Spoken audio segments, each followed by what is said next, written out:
انسان ہر آن اپنے رب کا محتاج ہے، ہر حال میں مسلسل وہ اپنے رب سے مانگتا ہے اور اسے مانگتے رہنا چاہیے۔ دعا ایک طرح سے اپنے رب کے ساتھ دلی تعلق کا نام ہے، کبھی نہ ختم ہونے والا قلبی تعلق، اور مومن کی زندگی کا کوئی لمحہ اللہ کی یاد سے اور اللہ کی پکار سے خالی نہیں ہو سکتا۔ اللہ سبحانہ تعالی دعائیں قبول کرتا ہے، اللہ تعالی ہمارے قریب ہے، وہ ہماری سنتا ہے، وہ ہمارے دل کے اندر اٹھنے والے خیالات تک کو جانتا ہے، وہ ہماری سرگوشیوں اور مناجات کو سنتا ہے، وہ ہماری دعاؤں کو، ہمارے الحاح و زاری کو سنتا ہے۔ لہٰذا اگر ہم یہ چاہتے ہیں کہ ہماری دعائیں قبول ہوں تو ہمیں اصرار کے ساتھ دعا کرنی چاہیے، تکرار کے ساتھ دعا کرنی چاہیے، افتقار کے ساتھ، یعنی اپنی محتاجی ظاہر کرتے ہوئے کہ یا رب ہم محتاج ہیں، ہمیں تیری ضرورت ہے، تو ہمیں عطا فرما، تیرے سوا اور کوئی نہیں جو ہمیں کچھ دے سکتا ہو، اور کوئی نہیں جو ہماری مشکلات حل کر سکتا ہو۔ تو دعا کو جب دعا کے آداب کے ساتھ مانگا جاتا ہے تو دعائیں قبول ہوتی ہیں۔ تو آئیے آج ہم دیکھتے ہیں کہ دعا کے وہ کون سے آداب ہیں جن کی پابندی ہمیں کرنی چاہیے تاکہ اللہ سبحانہ تعالیٰ ہماری دعائیں قبول کر لیں۔ ہر کام کا ایک سلیقہ ہوتا ہے، ایک طریقہ ہوتا ہے، ایک قرینہ ہوتا ہے، ایک ادب ہوتا ہے، مینرز ہوتے ہیں، اور جب کوئی کام صحیح طریقے پر کیا جائے تو وہ صحیح نتائج بھی سامنے لاتا ہے۔ دعا کے آداب میں سے اہم ترین آداب، سب سے پہلے ہم باطنی آداب کی بات کریں گے کہ ہمارے اندر کیا ہونا چاہیے، ہماری سوچ میں کیا ہونا چاہیے۔ تو پہلی چیز ہے اخلاص اور پوری توجہ، یعنی جب بھی ہم اللہ سبحانہ تعالیٰ کی طرف رجوع کریں تو توجہ اور دھیان کے ساتھ کریں، اپنے آپ کو فوکس کریں، پوری یکسوئی کے ساتھ دعا مانگیں۔ ایسے ہی چلتے پھرتے غافل دل کے ساتھ یا سوچ کہیں اور ہے اور منہ سے کچھ اور بول رہے ہیں تو وہ ٹھیک ہے، آپ کی زبان کا ذکر تو ہو جائے گا لیکن دعا کا حق ادا نہیں ہوگا۔ قرآن مجید میں اللہ تعالیٰ فرماتے ہیں وَادْعُوهُ مُخْلِصِينَ لَهُ الدِّينَ، اور اس کے لیے دین کو، عبادت کو خالص کرتے ہوئے اس کو پکارو، یعنی جب اس سے دعا کرو تو پھر اپنے اندر اخلاص پیدا کرو۔ رسول اللہ صلی اللہ علیہ وسلم نے فرمایا اللہ سے قبولیت کے یقین کے ساتھ دعا مانگا کرو کہ اللہ تعالیٰ ضرور قبول کرے گا، اور جان لو کہ اللہ غافل اور لہو و لعب میں مشغول دل کی دعا قبول نہیں فرماتا۔ یعنی اگر آپ توجہ نہیں کرتے اللہ تعالیٰ کی طرف، آپ دھیان نہیں دیتے، آپ کا دل کہیں اور مشغول ہے، صرف زبان سے ہی آپ تکرار کیے چلے جا رہے ہیں تو وہ کافی نہیں، ایسی دعا فائدہ نہیں دے گی۔ دعا کے لیے توجہ ضروری ہے۔ عبد الرحمن بن یزید سے روایت ہے، وہ کہتے ہیں کہ ربیع جمعہ کے دن علقمہ کے پاس آیا کرتے تھے، جب میں وہاں نہ ہوتا تو ان کی طرف پیغام بھیج دیتے۔ تو ایک دفعہ جب وہ آئے میں وہاں نہ تھا تو علقمہ مجھ سے ملے، مجھ سے کہا کیا تم نے دیکھا نہیں کہ ربیع کیا بات کہتے ہیں؟ وہ کہتے ہیں کیا تم دیکھتے نہیں کہ لوگ کتنی زیادہ دعائیں کرتے ہیں اور ان کی کتنی کم قبول ہوتی ہیں؟ یہ اس لیے ہوتا ہے کہ اللہ عز و جل خالص دعاؤں کے علاوہ کوئی اور دعا قبول نہیں کرتا۔ یعنی جب تک آپ خالص ہو کے توجہ کے ساتھ دعا نہیں کرتے تو وہ اپنے ہدف تک نہیں پہنچتی، اس کا مقصد پورا نہیں ہوتا، کیونکہ وہ آپ صرف کہہ رہے ہوتے ہیں، مانگ نہیں رہے ہوتے۔ تو آپ کو مانگنا ہے، اور مانگنے کے لیے عاجزی بھی چاہیے، مانگنے کے لیے دل کی تڑپ بھی چاہیے، اور خلوص بھی چاہیے، اور بار بار کی تکرار بھی چاہیے، اور اصرار بھی چاہیے۔ وہ کہتے ہیں کہ میں نے کہا کیا عبداللہ نے بھی یہی نہیں کہا؟ انہوں نے پوچھا کہ عبداللہ نے کیا کہا ہے؟ انہوں نے کہا کہ عبداللہ نے بیان کیا کہ اللہ کسی لوگوں کو سنانے والے، یعنی جو شخص کسی کو سنانے کے لیے دعا کرتا ہے، ریاکار اور ہنسی مذاق سے دعا کرنے والے کی دعا قبول نہیں کرتا، صرف اس دعا کرنے والے کی دعا قبول کرتا ہے جس کے دل سے دعا نکلتی ہے، خلوص کے ساتھ دعا نکلتی ہے۔ یعنی بعض اوقات ہم دعا مانگ رہے ہوتے ہیں اور ہمارا مقصد نہیں ہوتا دعا کرنا، مقصد ہوتا بس کسی کو سنانا کہ ہم دعا کر رہے ہیں، یعنی وہ ہماری صرف ایک بات ہی ہوتی ہے، دعا نہیں ہوتی، دعائیا انداز میں ایک بات کر رہے ہوتے ہیں۔ تو بات کرنا کچھ اور ہے اور دعا کرنا کچھ اور ہے، اور لوگوں کو سنانا یا لوگوں کو دکھانا، یا جب لوگ سن رہے ہوں تو اس وقت دعائیں کرنا اونچی اونچی آواز میں، اور جب تنہائی میں بیٹھے ہیں اکیلے ہیں تو کوئی دعا ہی نہیں، یا بہت مختصر سی دعا ہے۔ تو باطنی آداب میں سے کیا ہے کہ جب ہم اکیلے ہوں، تنہائی میں ہوں، پھر ہم اللہ سے کیا باتیں کرتے ہیں، کتنی توجہ کے ساتھ بات کرتے ہیں۔ دوسری بات یہ ہے کہ سچے دل سے دعا کرنا، امام احمد بن حنبل رحمہ اللہ سے کہا گیا کہ ہمارے اور رحمان کے عرش کے درمیان کتنا فاصلہ ہے. سوال کیا کسی نے، یعنی کتنا فاصلہ یہاں سے عرش تک کا. انہوں نے کہا سچے دل سے سچی دعا کرنا. یعنی جب آپ سچے دل سے سچی دعا کرتے ہیں تو آپ کی دعا عرش تک جا پہنچتی، رب العالمین تک پہنچ جاتی ہے. بس اتنا ہی فاصلہ ہے. انی قریب، اللہ تعالیٰ قریب ہے، دور نہیں ہے، اسی لیے وہ سنتا ہے ہماری. سبحان اللہ، اللہ تعالیٰ عرش پر ہوتے ہوئے ہمارے دلوں کے حال جانتے ہیں اور ہماری چپکے چپکے کی ہوئی باتیں اور دعائیں اور آہیں اور پکار وہ سب بھی سنتے ہیں. پھر قبولیت کے یقین کے ساتھ دعا کرنا. نبی صلی اللہ علیہ وسلم نے فرمایا، تم میں سے کوئی شخص اس طرح دعا نہ کرے کہ اے اللہ اگر تو چاہے تو میری بخشش کر دے، اگر تو چاہے تو مجھ پر رحم کر دے، اگر تو چاہے تو مجھے روزی دے دے. نہیں، بلکہ پختگی کے ساتھ سوال کرنا چاہیے، کیونکہ اللہ جو چاہتا ہے کرتا ہے، اللہ پہ کوئی جبر کرنے والا نہیں.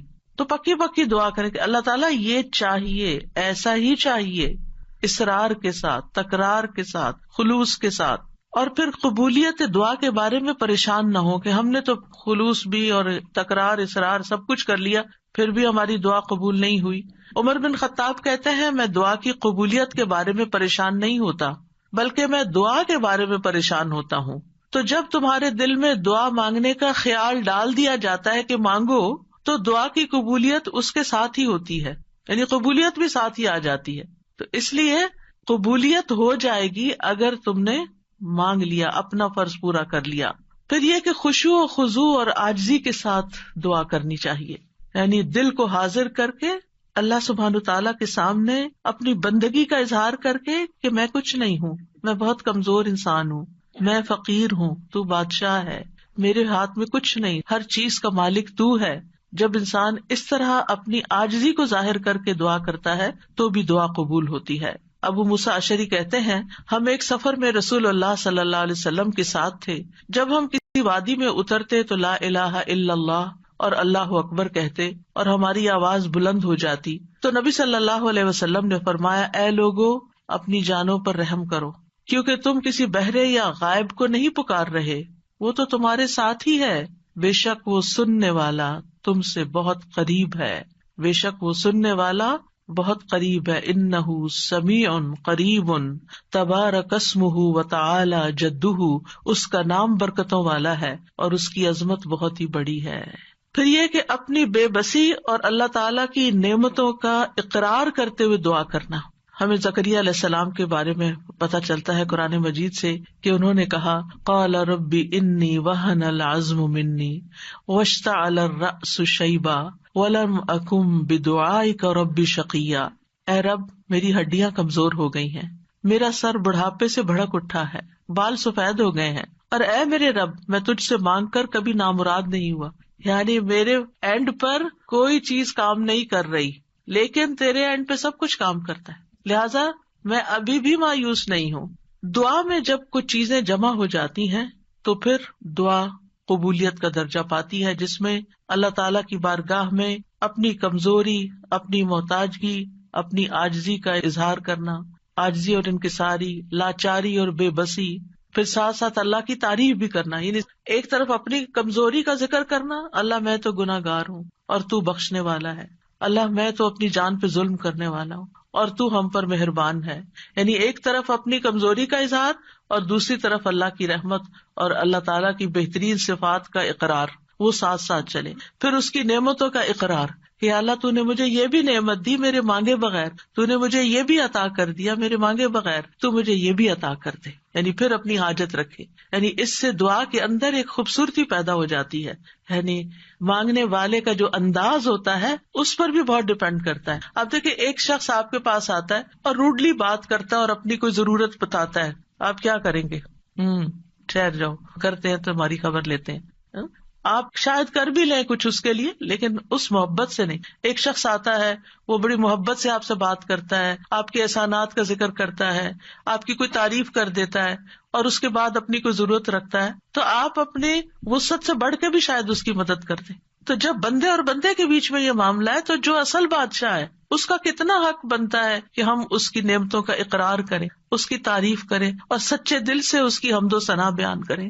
اور پھر خاص طور پر یہ کہ انسان اپنے گناہوں کا اعتراف کرے کہ یا اللہ میں گناہگار ہوں. ایک تو ہوتا نا جو اوپر اوپر سے ہم کہتے رہتے ہیں ہم تو بڑے گناہگار ہیں، وہ والا گناہگار نہیں، جو اصلی والا اپنے کسی گناہ کو یاد کر لیں، یا اللہ مجھ سے یہ بھی زیادتی ہوئی ہے، میرے منہ سے یہ لفظ نکل گئے تھے، فلاں شخص کو میں نے ہرٹ کر دیا تھا، یا اللہ میری نماز لیٹ ہو گئی تھی، مجھے قرآن بھی صحیح نہیں پڑھنا آتا، میں نے پتہ نہیں اور کون سی غلطیاں کی ہیں جو مجھ سے زیادہ تو جانتا ہے، میں تو کر کے بھی بھول چکی ہوں، لیکن تو معاف کرنے والا ہے. حضرت سلیمان علیہ السلام نے کیا کیا تھا؟ رب اغفر لی وہب لی ملکن لا ينبغی لأحد من بعدی، اے میرے رب مجھے بخش دے. پہلے اپنی بخشش مانگی، گناہوں کا اعتراف کیا، اور پھر اس کے بعد مجھے ایسی بادشاہت عطا کر جو میرے بعد کسی اور کے لیے نہ ہو.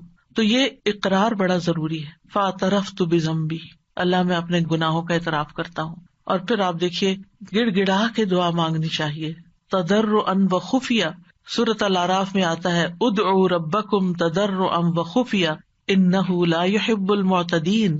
اپنے رب کو گڑ گڑا کے اور خفیہ خفیہ چپ کے پکارو، بے شک وہ حد سے بڑھنے والوں سے محبت نہیں کرتا. یعنی حد سے بڑھنا کیا ہے کہ بہت چیخ چلا کے دعا کرنا، یا پھر یہ کہ انسان وہ چیزیں مانگنے لگے کہ جو اس کو زیب نہیں دیتی.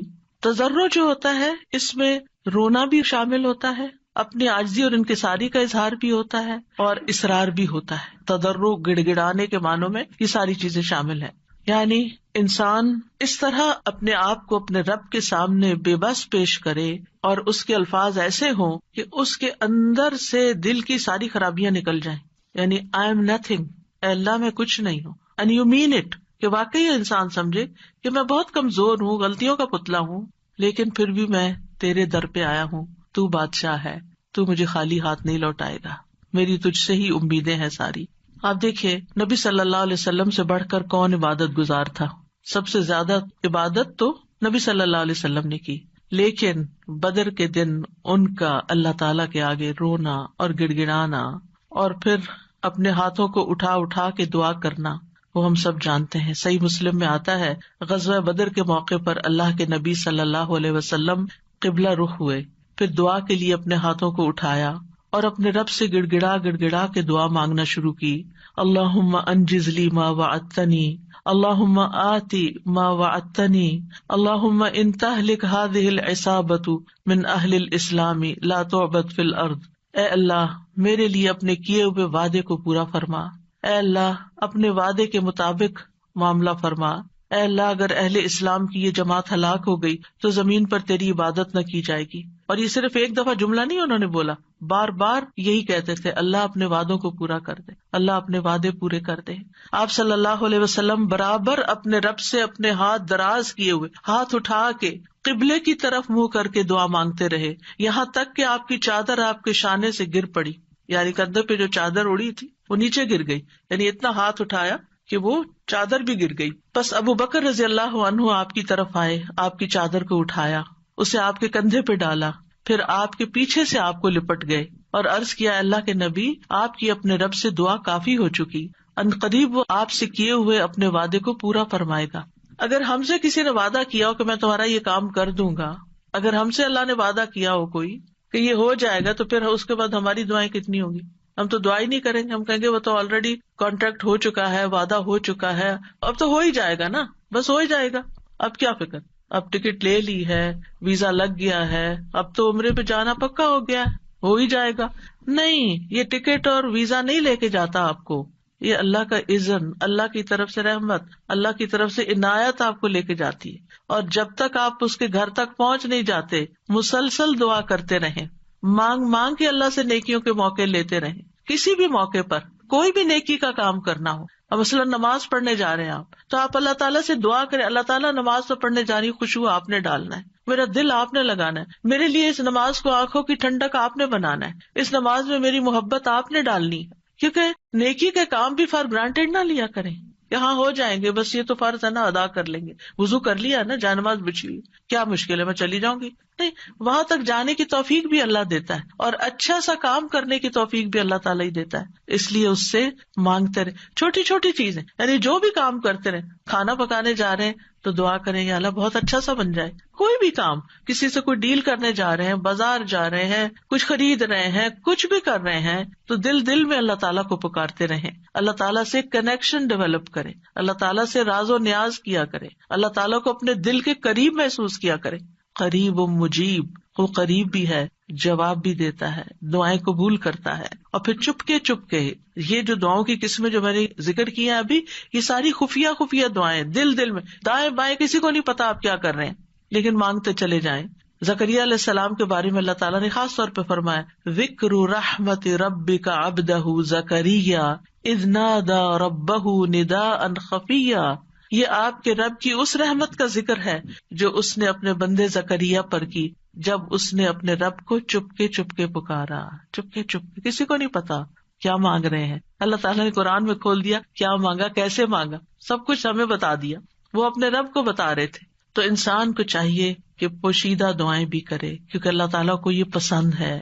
اللہ سے وہی انسان تنہائی اور علیحدگی میں سرگوشی کرتا ہے جس کو یہ یقین ہو کہ اللہ تعالیٰ اس کے بہت قریب ہے.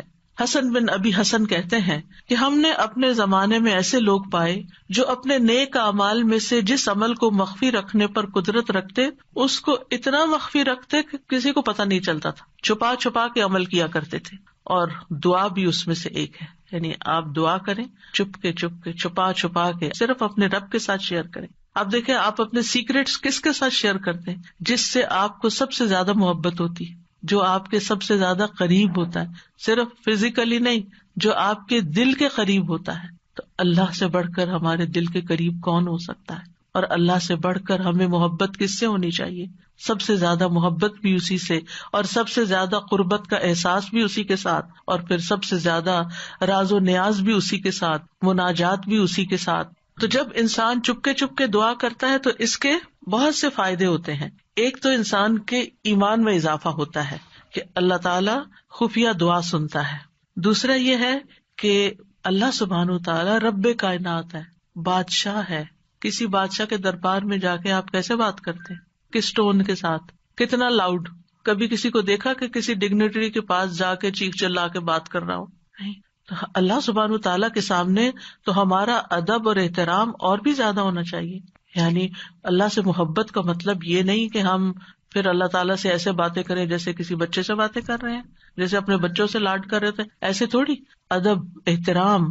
پھر آپ دیکھیے کہ جب انسان چپ کے اور ادب احترام کے ساتھ بات کرتا ہے تو اس میں اخلاص بھی زیادہ ممکن ہوتا ہے. تو یہ چند آداب تھے، باطنی آداب. اب ظاہری آداب. ظاہری آداب میں آپ دعا تو کبھی بھی کہیں بھی مانگ سکتے ہیں، وضو ہو یا نہ ہو. لیکن اگر آپ کی کوئی خاص دعا ہے، کوئی خاص حاجت ہے، کوئی خاص بات ہے، تو پھر آپ باوضو ہو کے، پاک صاف ہو کے اللہ تعالیٰ کی حضور فارملی بیٹھ کے نماز پڑھ کے پھر خاص طرح دعا کریں. یعنی یہ مستحب عمل ہے، فرض نہیں ہے، لازم نہیں ہے. کیونکہ آپ دیکھیے کہ جب انسان باوضو ہوتا ہے نا تو اس کی کیفیت اور ہوتی ہے. تو اس اچھی کیفیت کے ساتھ آپ جب مانگتے ہیں تو قبولیت کے زیادہ امکانات ہوتے ہیں. لیکن اگر کوئی وضو نہ کر سکے کوئی حرج نہیں. ابو عامر رضی اللہ عنہ جب شہید ہوئے تو ابو موسیٰ اشعری رضی اللہ عنہ نے آ کر نبی صلی اللہ علیہ وسلم کو خبر دی اور کہا کہ ابو عامر نے کہا تھا کہ آپ صلی اللہ علیہ وسلم کے پاس جا کر کہنا کہ میرے لیے استغفار کریں. تو اب وہ شہید ہو چکے ہیں. آپ نے پانی طلب کیا، وضو فرمایا، پھر اپنے ہاتھ اٹھا کر دعا کی، اے اللہ ابو عامر کی مغفرت فرما. کیا ہمیں اگر کوئی دعا کے لیے کہتا ہے، ہم نے بھی کبھی ایسا اہتمام کیا؟ پھر ہم اپنی اور رسول اللہ صلی اللہ علیہ وسلم کی امت کے لیے جو خیر خواہی ہے اس کا فرق دیکھ لیں کہ کوئی اگر ہمیں کہتا ہے کہ ہمارے لیے دعا کر دیں تو ہم اس کو الٹا بوجھ سمجھ لیتے ہیں. اور اس حدیث سے یہ بھی پتہ چلتا ہے کہ کسی کو اپنی بخشش کی دعا کے لیے کہنے میں کوئی حرج نہیں، اور خاص طور پر اپنے قریبی دوستوں اور اپنے بچوں کو یہ وصیت بھی کرنی چاہیے کہ خصوصاً مرنے کے بعد ہماری بخشش کی دعا ضرور کریں. سب سے بہترین تحفہ جو ہم کسی میت کو بھیج سکتے ہیں وہ اس کے لیے دل سے کی ہوئی بخشش کی دعا ہے. آج کل تو بس ایک رواج چل پڑا ہے کہ کوئی فوت ہوتا ہے گروپ میں ڈال دیتے ہیں اور سارے اٹھا کے کٹ پیسٹ کر کے دعائیں پیسٹ کرتے جاتے ہیں اور فارغ ہو جاتے ہیں. اور بیٹھ کے آرام سے سکون سے توجہ سے دعا نہیں کرتے کہ جانے والے کو اس وقت پتہ نہیں کیسی ضرورت ہوگی ہماری دعا کی. تو ہمارے خلوص کا یہ تقاضا ہے کہ ہم اپنے پیاروں کے لیے بہت اہتمام کے ساتھ دعا کریں کہ ہم دنیا میں ہوں یا نہ ہوں، اور خصوصاً جب والدین چلے جائیں دنیا سے تو وہ اور زیادہ ہماری دعاؤں کے محتاج ہو جاتے ہیں. پھر اسی طرح دعا کرتے وقت قبلہ رخ ہو جانا افضل ہے، یہ بھی مستحب ہے. نہ ہو کوئی بات نہیں، کسی بھی جگہ کسی بھی طرف رخ کر کے آپ دعا کر سکتے ہیں. نبی صلی اللہ علیہ وسلم نے ایک جمعہ کے دن بارش کی دعا مانگی تھی. اس وقت آپ کا چہرہ مشرق کی طرف تھا، قبلے کی طرف نہیں، کیونکہ آپ جمعے کا خطبہ دے رہے تھے. تو جمعے کے خطبے میں پھر اپوزٹ ڈائریکشن پہ انسان کھڑا ہوتا ہے، تو آپ نے دیر اینڈ دین دعا مانگ لی. لیکن اوور آل آپ دیکھیے کہ جب آپ عبادت کے وقت قبلہ رخ ہو کے بیٹھتے ہیں تو اس سے ایک پازیٹیو انرجی آپ کے اندر سے آتی ہے، آپ کو ایک فیلنگ آتی ہے، آپ کا فوکس بڑھ جاتا ہے. قبلہ ہے بھی کس لیے؟ ایک فوکس کے لیے نا، آرگنائز کرنے کے لیے نمازوں کو، کہ پوری دنیا کے جو نمازی ہیں وہ ایک ہی طرف رخ رکھے. اور اسی لیے آپ دیکھیں کہ جب ہم حرم شریف جاتے ہیں، کعبہ کے پاس جاتے ہیں، تو کتنی پازیٹیو انرجی لے کر آتے ہیں. ہماری سوچیں، ہمارے خیال، ہمیں سارے غم بھول جاتے ہیں، ساری پریشانیاں دور ہو جاتی ہیں، اور ایک اور خاص طرح کی انرجی ہمارے اندر آ جاتی ہے.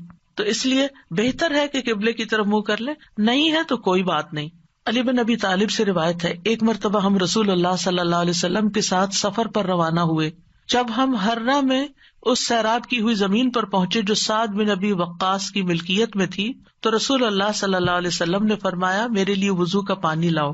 جب نبی صلی اللہ علیہ وسلم وضو کر چکے تو قبلہ رخ ہو کر کھڑے ہو گئے، اللہ اکبر کہہ کے فرمایا، اے اللہ، ابراہیم جو تیرے بندے اور تیرے خلیل تھے، انہوں نے اہل مکہ کے لیے برکت کی دعا کی تھی، اور میں محمد تیرا بندہ اور تیرا رسول ہوں صلی اللہ علیہ وسلم. میں تجھ سے اہل مدینہ کے حق میں دعا مانگتا ہوں کہ اہل مدینہ کے مد اور سا میں اہل مکہ کی نسبت دگنی برکت عطا فرما دے. مد اور سا پیمانے ہیں جن سے ناپ کے تول کی چیزیں دی جاتی تھی، اسکیلز ہیں. تو کس طرح نبی صلی اللہ علیہ وسلم نے اہتمام کے ساتھ دعا مانگی، اور ابراہیم علیہ السلام کی پریکٹس کو سامنے رکھتے ہوئے، اس کا ایک طرح سے واسطہ دیتے ہوئے کہ آپ نے ان کی دعا بھی سنی تھی، مدینہ والوں کے لیے میری دعا سنیں. اور آپ اس برکت کو محسوس کرتے ہیں جب آپ وہاں جاتے ہیں. یہاں اس حدیث سے کیا پتہ چلتا ہے کہ آپ نے دعا کے لیے وضو بھی کیا اور دعا کے لیے قبلہ رخ بھی ہوئے، یعنی دونوں کام کی توجہ اور فوکس، اور ایک ادب کے تقاضے کے تحت. ضروری نہیں کہ ہر وقت کیا جائے، لیکن کیونکہ اس وقت آپ نے نماز نہیں پڑھائی کوئی، خالی دعا کے لیے آپ نے یہ اہتمام کیا. پھر اسی طرح یہ کہ ہاتھ پھیلا کے، ہاتھ اٹھا کے دعا کرنی چاہیے. رسول اللہ صلی اللہ علیہ وسلم نے فرمایا، بے شک تمہارا رب تبارک و تعالی بڑی شرم والا اور بڑے کرم والا ہے. اس کو اس بات سے شرم آتی ہے کہ اس کا کوئی بندہ اس کے آگے ہاتھ پھیلائے اور وہ ان کو خالی لوٹا دے. یعنی آپ ہاتھ کرتے ہیں آگے تو خالی نہیں لوٹاتا، وہ آپ کو عطا کرتا ہے. اچھا، بعض لوگ تو کیا کرتے ہیں، ایسے مٹھیاں بند کر کے ایک مٹھی کے نیچے دوسرا ہاتھ، اتفاق سے نظر پڑ جاتی ہے. کچھ لوگ نماز کے بعد ایسے بیٹھے ہوتے ہیں اور دعا کر رہے ہوتے ہیں. کچھ لوگ تو یہ ہے کہ ہاتھ سے اٹھاتے ہیں تو بس اس طرح ڈھیلے ڈھالے سے چھوڑ دیتے ہیں. تو کم از کم اتنے تو اٹھائیں کہ آپ کی بازو کو محسوس ہو کہ آپ کے ہاتھ اٹھے ہوئے ہیں، اور اوپر تو آپ جتنا چاہیں پھر لے جائیں. پھر اسی طرح ایک اور روایت میں ہے، رسول اللہ صلی اللہ علیہ وسلم نے فرمایا، جب تم اللہ سے سوال کرو تو اپنے ہاتھوں کی ہتھیلیوں کے ساتھ مانگا کرو، ہاتھ پھیلایا کرو، ہاتھوں کی پشت سے نہیں مانگو، الٹے ہاتھ سے نہیں دعا کرنی کہ آپ کے ہاتھ نیچے کی طرف ہو، یعنی ہتھیلی اندر ہو. جیسے کوئی چیز کسی سے مانگتے ہیں یہ لیتے ہیں، ایسے لینے والے انداز میں. پھر اسی طرح حمد و ثنا اور درود پڑھ کر دعا کرنی چاہیے. دعا مانگنے سے پہلے اللہ تعالیٰ کی خوب حمد و ثنا، تعریف، اور اللہ تعالیٰ کی تسبیح اور اللہ تعالیٰ کی بڑائی بیان کرنی چاہیے، اور اللہ تعالیٰ کے اچھے اچھے ناموں کا واسطہ دے کر اللہ سے دعا کرنی چاہیے. پھر نبی صلی اللہ علیہ وسلم پر درود بھیج کر اللہ تعالیٰ سے سوال کرنا چاہیے. ابن مسعود کہتے ہیں، جب کوئی آدمی اللہ سے سوال کرنے کا ارادہ کرے تو پہلے وہ اللہ کی ایسی حمد و ثنا بیان کرے جو اس کے لائق ہے، پھر نبی صلی اللہ علیہ وسلم پر درود بھیجے، اس کے بعد دعا کرے. اس طرح ممکن ہے کہ وہ کامیاب ہو جائے، یعنی اپنی مطلوبہ چیز پا لے. پھر اسی طرح یہ ہے کہ جامع دعائیں کرنی چاہیے، کمپریہنسو. حضرت عائشہ کہتی ہیں کہ رسول اللہ صلی اللہ علیہ وسلم جامع دعا پسند فرماتے اور اس کے علاوہ کو چھوڑ دیتے. یہ بہت لمبی نہیں کرتے تھے، مختصر. یعنی بہت لمبی دعا اور بہت ڈیٹیل میں جانے کی بجائے جامع کلام اور اچھے کلمات کا انتخاب کیا جائے جس سے اللہ تعالیٰ کی رحمت ہماری طرف آئے.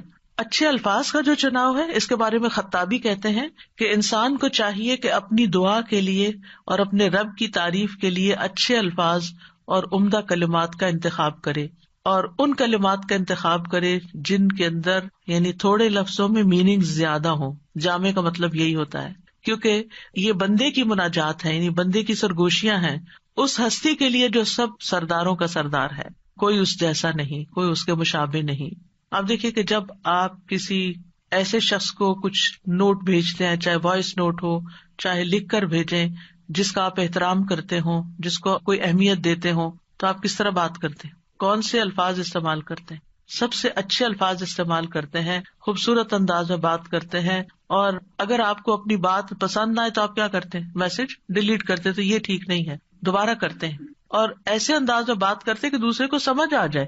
تو اللہ سبحانہ تعالیٰ سے ہم کس طرح بات کریں کہ جو خوبصورت الفاظ پر مبنی ہو، الفاظ کا چناؤ بھی اچھا ہو، لیکن اس چناؤ میں تصنع نہیں ہو، آرٹیفیشلٹی نہیں ہو، تکلف نہیں ہو، یہ پسند نہیں کیا گیا. ابن عباس کہتے ہیں کہ دعا میں قافیہ بندی سے پرہیز کرنا، یعنی پوئٹری نہیں بنا لے دعا کو، کیونکہ میں نے رسول اللہ صلی اللہ علیہ وسلم اور آپ کے صحابہ کو پایا کہ وہ ہمیشہ اس سے اجتناب کرتے تھے. پھر اسی طرح دعا میں مبالغے سے پرہیز کرنا چاہیے. رسول اللہ صلی اللہ علیہ وسلم نے فرمایا ان قریب اس امت میں ایسے لوگ آئیں گے جو طہارت اور دعا میں مبالغہ کریں گے. طہارت میں مبالغہ کیا ہے کہ اب جیسے وضو کرنا ہے نا، تو اس کے لیے اتنا پانی گرانا اور دھوتے چلے جانا اور بار بار دھونا کہ ابھی صاف نہیں ہوئے، ابھی میرا خیال ہے ہم پاک نہیں ہوئے.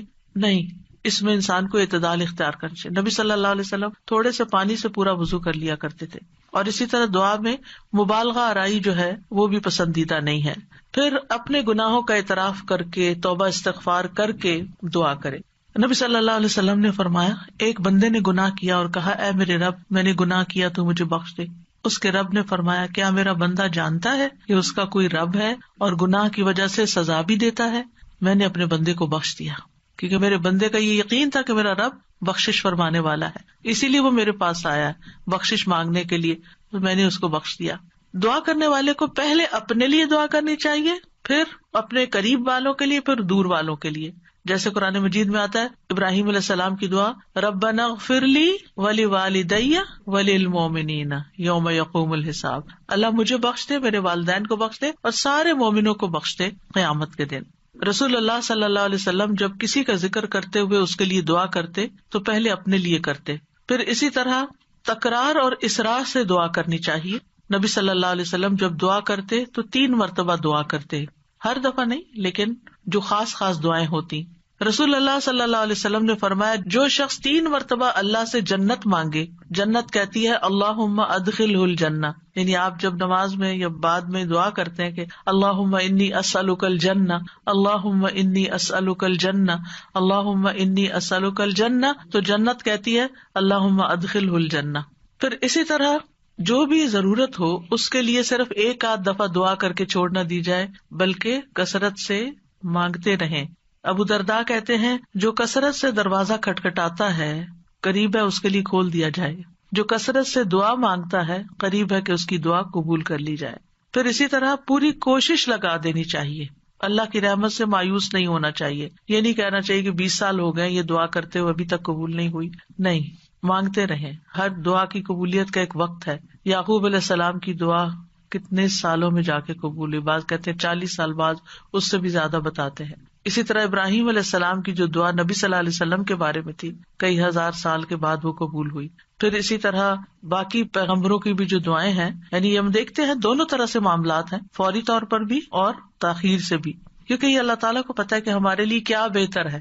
کیونکہ بعض اوقات اگر ہماری کوئی دعا فوری قبول ہو جائے تو ہو سکتا ہے کہ وہ ہمارے لیے نقصان دہ ہو جائے. پھر حلال روزی کا اہتمام کرنا. نبی صلی اللہ علیہ وسلم نے ایک شخص کا ذکر کیا جو طویل سفر کرتا ہے، پریشان ہے اور اس کے بال خاک آلود ہو رہے ہیں. وہ اپنے ہاتھ آسمان کی طرف پھیلا کر کہتا ہے اے رب اے رب، حالانکہ اس کا کھانا حرام، اس کا پینا حرام، اس کا پہننا سب حرام چیزوں سے ہے، اسے حرام ہی سے خوراک دی گئی، پھر اس کی دعا کیسے قبول ہو؟ اس کا یہ مطلب نہیں کہ اگر انسان سے اتنے گناہ ہو چکے ہیں یا وہ حرام کام کرتا رہا ہے تو اب دعا ہی نہ کرے، نہیں، پھر بھی دعا کرے اور اس غلطی کا اعتراف کر کے پھر اللہ سے مانگے تو انشاءاللہ اس کی دعا بھی قبول ہوگی۔ پھر اسی طرح جب انسان خوشحالی کی حالت میں ہو، آسودگی ہو، سب کچھ ہے، پھر بھی دعائیں مانگے کہ اللہ ان نعمتوں کو برقرار رکھنا، اور خاص طور پر آخرت کی مانگتا رہے۔ رسول اللہ صلی اللہ علیہ وسلم نے فرمایا، جو شخص چاہتا ہو کہ اللہ خوشی اور غم کے وقت اس کی دعا قبول کر لے تو اسے چاہیے کہ وہ خوشحالی اور آسودگی میں بکثرت دعا کرے۔ پھر یہ ہے کہ بد دعا نہ کی جائے، نہ اپنے لیے نہ اپنے اہل و عیال کے لیے۔ وہ آتا ہے نا کہ وَيَدْعُ الْإِنسَانُ بِالشَّرِّ دُعَاءَهُ بِالْخَيْرِ وَكَانَ الْإِنسَانُ عَجُولًا، اور انسان برائی کی اسی طرح دعا کرتا ہے جیسے وہ بھلائی کی دعا کرتا ہے، یعنی بد دعا کر لیتا ہے اپنے لیے، اور انسان بہت جلد باز ہے۔ رسول اللہ صلی اللہ علیہ وسلم نے فرمایا، اپنے اوپر بد دعا نہ کرو، نہ اپنی اولاد پر بد دعا کرو، نہ اپنے خادموں پر بد دعا کرو، نہ اپنے مال پر بد دعا کرو۔ کہیں ایسا نہ ہو کہ قبولیت کی گھڑی ہو جس میں اللہ تعالیٰ سے کچھ مانگا جائے اور وہ قبول کر لے، کیونکہ بعض اوقات انسان غصے میں آ کے، بعض اوقات ہرٹ ہو کے زبان سے کوئی ایسے الفاظ نکال دیتا ہے، جیسے بچوں کے بارے میں بعض اوقات غصہ آتا ہے انسان کو تو پھر بہت شدید بعض اوقات وہ پریشان کرتے ہیں، تو ایسی صورت میں زبان پہ آتے آتے بعض اوقات کچھ لفظ رک جاتے ہیں، تو اس میں ان کی ہدایت کی دعا مانگنی چاہیے۔ ایک بات یاد رکھیے کہ جب انسان اپنے پورے جذبات میں ہوتا ہے نا، چاہے وہ غصہ ہو، غم ہو، خوشی ہو، ایکسائٹمنٹ ہو، کچھ بھی ہو، اس وقت انسان بڑے دل سے دعا کرتا ہے۔ ان گھڑیوں کو کیش کرے، یا عام طور پر تم ڈھیلے ڈھیلے ٹھنڈے ٹھنڈے دعائیں مانگ رہے ہوتے ہیں نا، کوشش کر کر کے فوکس کر رہے ہوتے ہیں، لیکن جس وقت ہم سخت پریشان ہوتے ہیں یا سخت ضرورت پڑ جاتی ہے، کچھ کھو جاتا ہے، کچھ ہو جاتا ہے ایسا کہ جو ہمارے اوپر بہت گراں گزرتا ہے، تو ہم ہل جاتے ہیں۔ وہ جو ہلنا ہے نا، اس وقت آپ اپنے رب کو بہت شدت سے پکاریں، تو وہ شدت جو ہے وہ انشاءاللہ فائدہ دے گی، یعنی اپنے آپ کو ڈائیورٹ کر لیں، بجائے غصہ لوگوں پہ نکالنے کے اور غلط باتیں کرنے کے کہ جو پلٹ کے اپنے اوپر ہی آئے، کیونکہ اگر آپ کسی کو بھی بد دعا دیتے ہیں اور وہ اس کا اہل نہیں، وہ واپس آپ پر ہی آ جائے، تو اس لیے بہت احتیاط کی ضرورت ہے۔ تو چینلائز کر لیں اپنے غصے کو، چینلائز کر لیں اپنے غم کو، چینلائز کر لیں اپنی انتہائی ایکسائٹمنٹ کو، اس طرح پھر انسان کے اندر سے دعا نکلتی ہے، آنسو بھی آ جاتے ہیں اور انسان اللہ تعالیٰ کو اپنے قریب محسوس کرتا ہے۔ پھر اسی طرح گناہ یا قطع رحمی کی دعا نہیں کرنی چاہیے، یعنی گناہ تو یہ ہے کہ انسان کسی غلط کام کا سودا کر رہا ہے اور اس کے لیے دعا کرے اور آپ سے بھی کہے کہ آپ دعا کریں، حالانکہ وہ غلط کام کرنے چاہ رہا ہے تو اس کے لیے دعا نہیں کرنی چاہیے۔ دوسرا یہ ہے کہ قطع رحمی نہ ہو۔ قطع رحمی کیا ہوتی ہے کہ مثلاً کوئی کہے اپنے کسی بچے کے بارے میں، یا اللہ اس کو میری آنکھوں سے دور کر دے، اس قسم کی دعائیں نہیں کرنی چاہیے، یہ بد دعا میں شامل ہو جاتی ہے۔ اور جلد بازی نہیں کرنی چاہیے کہ بس فوراً ابھی قبول ہو، نہیں تو میں تو آئندہ دعا نہیں کروں گی۔ اب آپ دیکھیے کہ دعا کے معاملے میں ایک اور چیز بھی ہے، اور وہ ہے دعا میں وسیلہ اختیار کرنا۔ تو دعا میں کچھ وسیلے جائز ہیں، کچھ جائز نہیں۔ جائز وسیلے کیا ہیں؟ نمبر 1، اسماء حسنی کو وسیلہ بنا کے دعا کرنا۔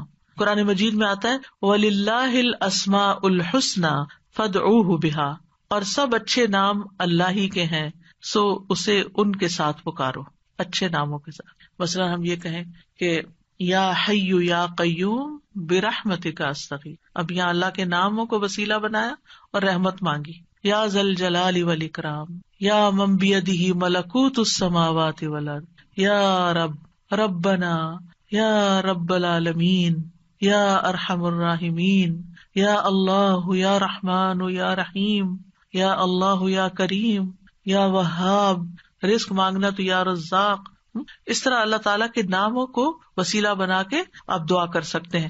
کچھ تو وہ نام ہے جن میں اسم اعظم بھی ہے، اور نبی صلی اللہ علیہ وسلم نے ان ناموں کے ساتھ دعا کی ہے جو مشہور یا حی یا قیوم وغیرہ۔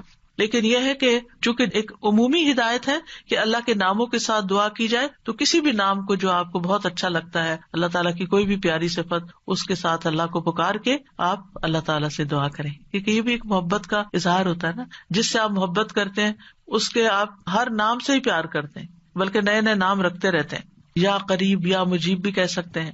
پھر فرشتے بھی آپ دیکھیں کہ اللہ کے ناموں کو وسیلہ بنا کر دعا کرتے ہیں۔ الذین یحملون العرش ومن حولہ یسبحون بحمد ربہم ویؤمنون بہ ویستغفرون للذین آمنوا کیا کہتے ہیں؟ ربنا وسعت کل شیء رحمتا وعلما، اے ہمارے رب تو نے ہر چیز کو اپنی رحمت اور علم سے گھیر رکھا ہے. تو یہ اللہ کے ناموں کو وسیلہ بنا رہے ہیں ایک طرح سے. اس کے بعد کہتے ہیں فاغفر للذین تابوا، اللہ جو توبہ کرتے ہیں، واتبعوا سبیلک، تیرے رستے پہ چلتے ہیں، ان کو بخش دے، وقہم عذاب الجحیم، اور انہیں جہنم کے عذاب سے بچا لے. انبیاء علیہ السلام بھی اللہ کے ناموں کا وسیلہ اختیار کرتے ہیں. حضرت سلیمان نے عرض کیا تھا قال رب اغفر لی وہب لی ملکا لا ينبغی لأحد من بعدی انک انت الوہاب، تو بہت عطا کرنے والا ہے، تو مجھے بھی عطا کر. پھر اسی طرح یوسف علیہ السلام نے دعا کی تھی رب قد آتیتنی من الملک وعلمتنی من تأویل الاحادیث فاطر السماوات والارض انت ولی فی الدنیا والآخرہ توفنی مسلما والحقنی بالصالحین. تو یہاں پر فاطر السماوات والارض یہ اللہ تعالیٰ کا نام لیا گیا ہے. نبی صلی اللہ علیہ وسلم کو بھی جب کوئی مشکل پیش آتی تو آپ فرماتے یا حی یا قیوم برحمتک استغیث. اور یہ قبولیت کے اسباب میں سے ہے اللہ کے ناموں کے ساتھ دعا کرنا جو ہے. رسول اللہ صلی اللہ علیہ وسلم مسجد میں داخل ہوئے تو دیکھا گیا کہ ایک شخص نے اپنی نماز پوری کر لی اور تشہد میں بیٹھا ہے اور کہہ رہا ہے اللہم انی اسألک یا اللہ الاحد الصمد الذی لم یلد ولم یولد ولم یکن لہ کفوا احد ان تغفر لی ذنوبی انک انت الغفور الرحیم.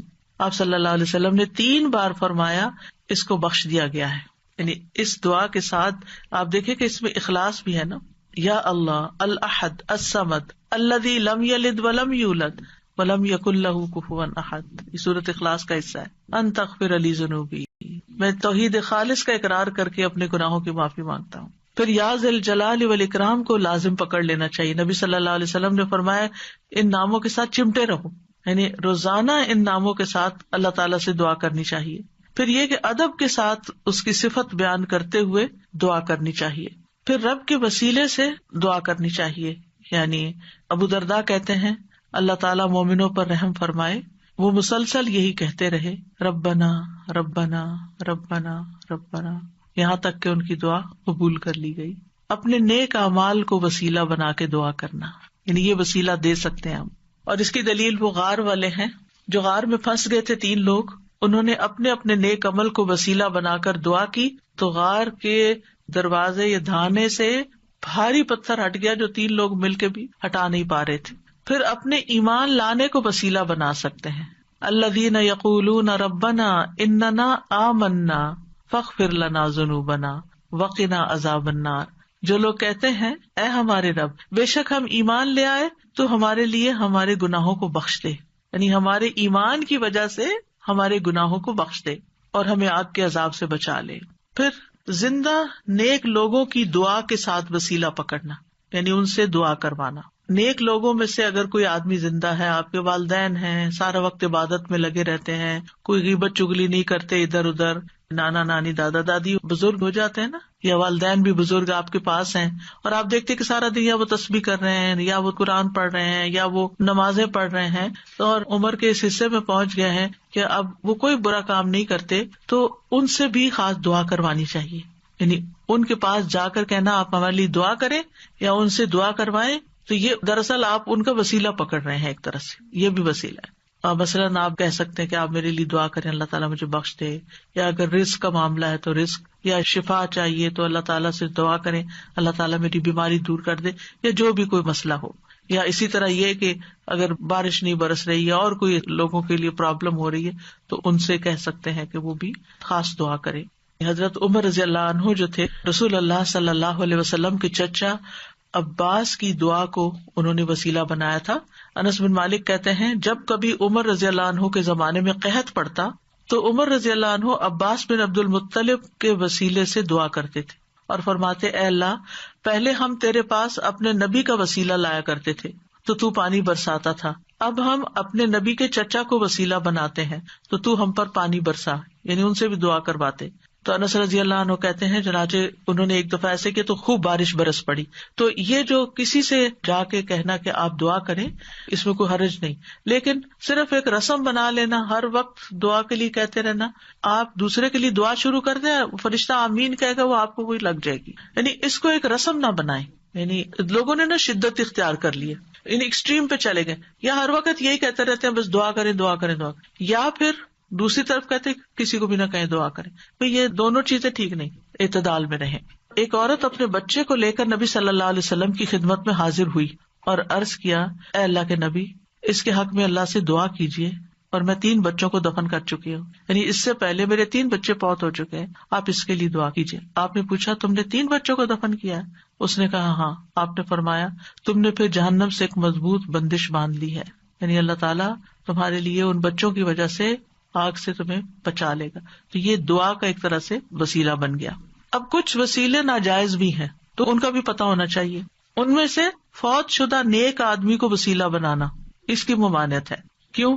اس لیے کہ وہ نہیں ہماری باتیں سنتے، وہ ہمارا حال نہیں جانتے. قرآن مجید میں سورۃ فاطر میں آتا ہے والذین تدعون من دونہ ما یملکون من قطمیر ان تدعوہم لا یسمعوا دعاءکم ولو سمعوا ما استجابوا لکم ویوم القیامۃ یکفرون بشرککم ولا ینبئک مثل خبیر.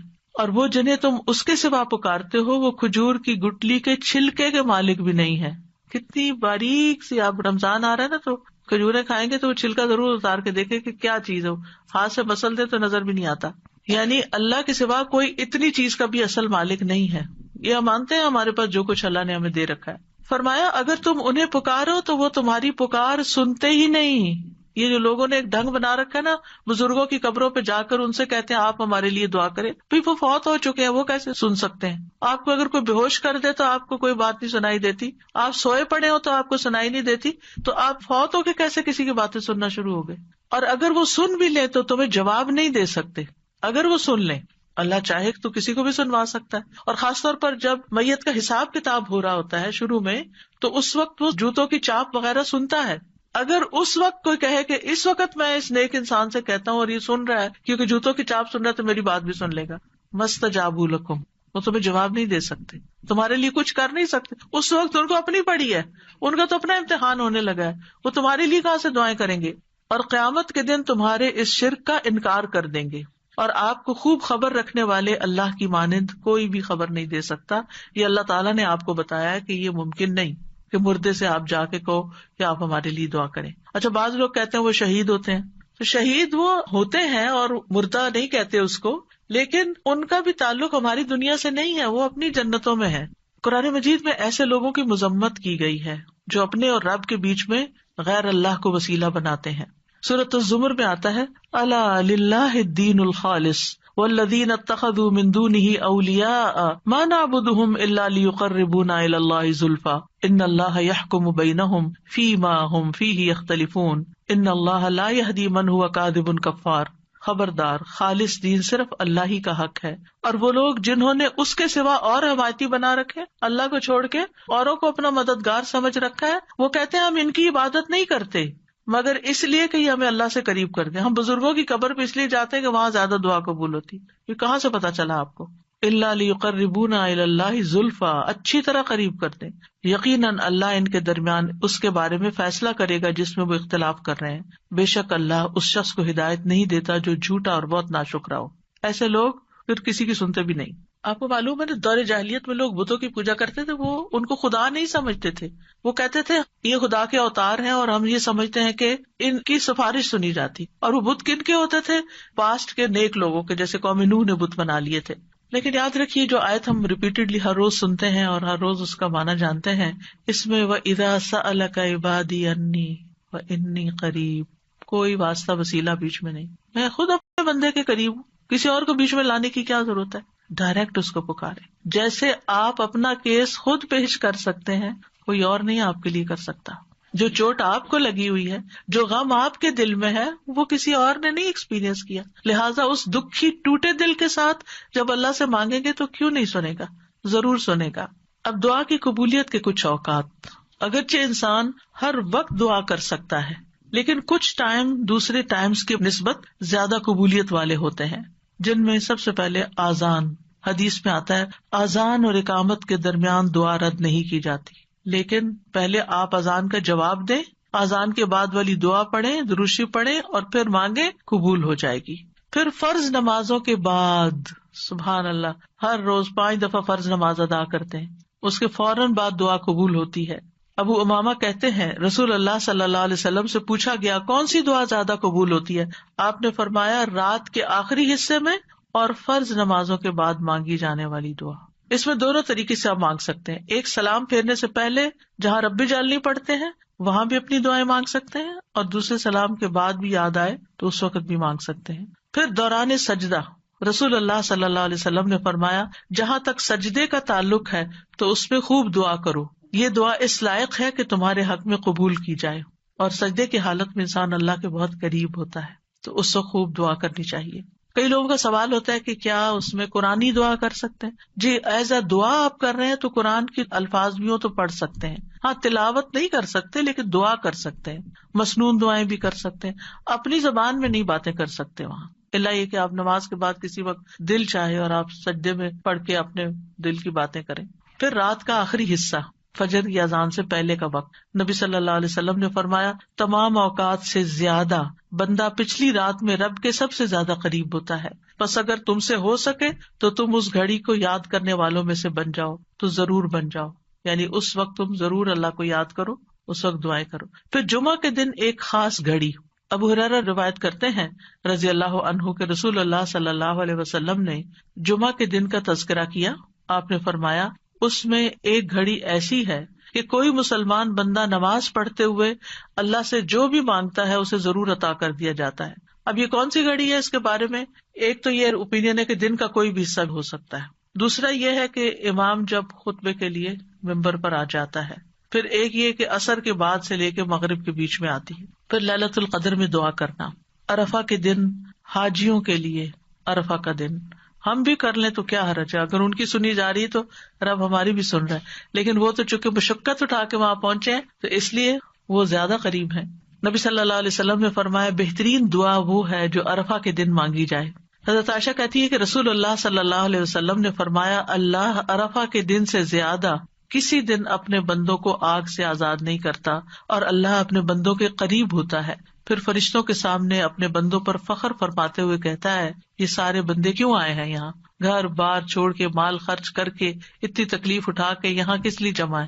تو ہم سب جانتے ہیں کہ آج کیوں کرتے ہیں کہ اللہ تعالیٰ ہمیں بخش دے اور ہم سے راضی ہو جائے اور ہمارا فرض بھی ادا ہو جائے۔ پھر اسی طرح بارش کے وقت کی دعا، یعنی جب بارش ہو رہی ہے اور آپ لوگ بڑے خوش قسمت ہیں کہ یہاں اکثر بارش ہوتی رہتی ہے، برف بھی پڑتی ہے، تو اس وقت پریشان ہونے کی بجائے دعا کرنا شروع کر دیا کریں۔ آپ ڈرائیونگ کر رہے ہیں، بارش برسنا شروع ہو گئی، دعائیں شروع کر دیں۔ پھر مصیبت کے وقت، جیسے پہلے بھی میں نے عرض کیا نا کہ جب انسان جذبات کی پیک پہ ہوتا ہے تو اس وقت اس کے الفاظ اور ہی طرح کے ہوتے ہیں۔ رسول اللہ صلی اللہ علیہ وسلم نے فرمایا اگر مسلمان پر کوئی مصیبت آئے اور وہ اللہ کے حکم کے مطابق کہے انا للہ و انا الیہ راجعون اللہم اجرنی فی مصیبتی واخلف لی خیرا منہا، اے اللہ مجھے میری مصیبت میں اجر دے اور میرے لیے اس کا بہترین نعم البدل عطا فرما، تو اللہ اس کو اس سے بہتر عطا فرماتے ہیں۔ اور جب بھی دل پہ غم کی گھٹا چھائے کسی بھی تکلیف کی وجہ سے، دیر اینڈ دین یہی دعا کیا کریں، اللہم اجرنی فی مصیبتی واخلف لی خیرا منہا، اللہ اس مصیبت پر تو مجھے اجر دے اور اس سے بہتر نعم البدل عطا کر دے۔ پھر اسی طرح زمزم پیتے وقت رسول اللہ صلی اللہ علیہ وسلم نے فرمایا زمزم کا پانی اس مقصد کے لیے ہے جس کے لیے وہ پیا جائے۔ پھر تلاوت قرآن کے بعد کی دعا، پھر مرغ کی آواز سنتے وقت، کیونکہ اس وقت وہ فرشتے کو دیکھ رہا ہوتا ہے۔ پھر مریض اور میت کے پاس رسول اللہ صلی اللہ علیہ وسلم نے فرمایا جب تم مریض یا میت کے پاس جاؤ تو اچھی بات کہا کرو، کیونکہ فرشتے تمہاری بات پر آمین کہیں گے، یعنی اس وقت دعائیں کرنی چاہیے۔ ام سلمہ کہتی ہیں کہ رسول اللہ صلی اللہ علیہ وسلم ابو سلمہ جو ان کے ہسبینڈ تھے ان کی میت پر تشریف لائے، ان کی آنکھیں کھلی رہ گئی تھی، آپ نے انہیں بند کیا اور فرمایا جب روح قبض ہو جاتی ہے تو آنکھیں اس کا پیچھا کرتی ہیں، یعنی روح جب لے کے جاتے ہیں فرشتے تو آنکھیں پیچھے پیچھے دیکھتی ہیں، اس کا جسم کا ایک حصہ چلا گیا یعنی اس کی روح چلی گئی، تو اس کو کیا کرنا چاہیے؟ آنکھیں بند کر۔ اور ویسے بھی آپ دیکھیں اگر باڈی اکڑ جائے اور میت کی آنکھیں کھلی رہتی تو بڑا خوفناک سا سین ہو جاتا ہے۔ اسی دوران گھر کے کچھ لوگ رونے چیخنے لگے تو آپ نے فرمایا اپنے متعلق خیر ہی کی دعا مانگا کرو، رونے کا فائدہ نہیں، اچھی دعا مانگو کیونکہ فرشتے تمہاری دعا پر آمین کہتے ہیں۔ پھر وہ لوگ جن کی دعائیں قبول ہوتی ہیں ان میں مجاہد فی سبیل اللہ اور حج اور عمرہ کرنے والا۔ رسول اللہ صلی اللہ علیہ وسلم نے فرمایا اللہ کے راستے میں غازی اور حج کرنے والے اور عمرہ کرنے والے اللہ کے وفد ہیں۔ ڈیلیگیشنز ہیں اللہ کی طرف جانے والے. اللہ نے انہیں بلایا تو انہوں نے اس دعوت کو قبول کر لیا اور پھر انہوں نے اللہ سے مانگا تو اللہ نے ان کو عطا کر دیا. پھر مظلوم، مسافر اور والد کی دعا.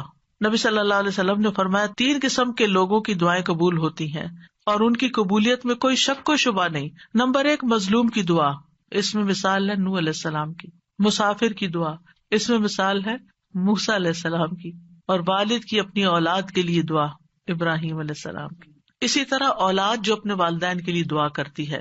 نبی صلی اللہ علیہ وسلم نے فرمایا جنت میں آدمی کا درجہ بلند کر دیا جاتا ہے تو وہ کہتا ہے کہ یہ کیسے ہوا؟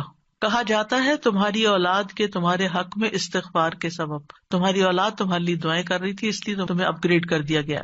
پھر اسی طرح کسی کی غیر موجودگی میں اس کے لیے دعا کرنا، یعنی منہ پہ تو لوگ دعائیں دے ہی دیتے ہیں لیکن جب آپ سامنے ہی نہیں ہے، آپ کو خبر ہی نہیں ہے تو آپ کے لیے کوئی دعا کر رہا ہے، وہ بہت ویلیوبل دعا ہے.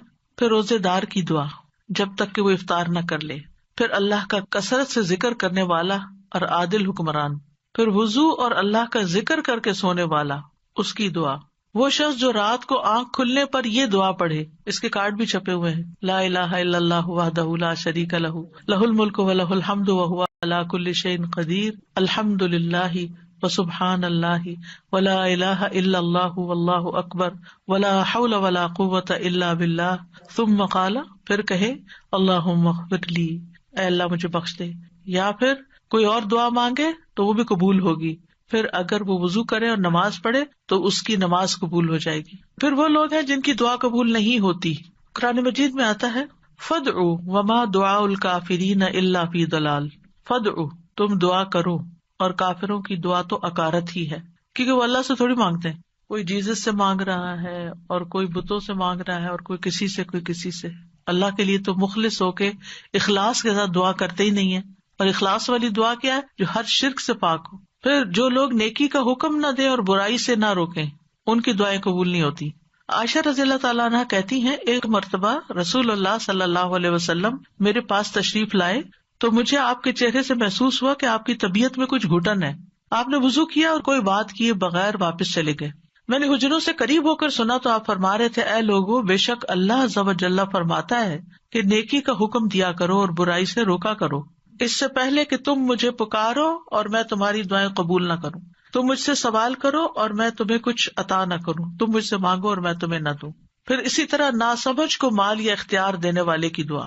قرآن مجید میں آتا وَلَا تُؤْتُوا السُّفَهَاءَ أَمْوَالَكُمْ، یعنی بے وقوفوں کو اپنے مال مت دو، یعنی جن میں ان کو مینج کرنے کی صلاحیت نہیں ہے، نہ تجربہ کار لوگ، ان کو نہیں دو، پیسے ضائع کر دیں گے. تو بہرحال یہ کچھ آداب تھے، اور اس کے ساتھ ہی یہ کہ کون سے لوگ ہیں جن کی دعائیں قبول ہوتی ہیں، کون سے اوقات ہیں، کون سی جگہ ہیں.